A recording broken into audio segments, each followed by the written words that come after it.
اللہ تعالیٰ قرآن پاک میں بار بار فرماتے ہیں فَكُلُوا مِمَّا رَزَقَكُمُ اللَّهُ حَلَالًا طَيِّبًا، اے لوگوں جو اللہ نے تمہیں رزق دیا ہے حلال اور پاک ہونے کی صورت میں اس کو کھاؤ۔ اب یہاں پہ دو شرائط موجود ہیں، دو شرائط۔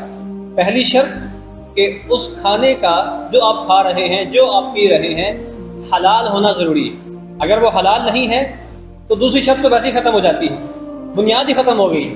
اچھا اگر حلال ہے تو پھر حلال ہونے کے بعد دوسری شرط آتی ہے، نیکسٹ اسٹیپ میں ہم یہ دیکھیں گے کہ آیا یہ پاک بھی ہے کہ نہیں ہے، یہ صاف بھی ہے کہ نہیں ہے، یہ بدبودار تو نہیں ہے، گلی سڑی تو نہیں ہے، مضر صحت تو نہیں ہے، ایکسپائر تو نہیں ہے۔ یہ چیزیں بعد میں دیکھی جائیں گی۔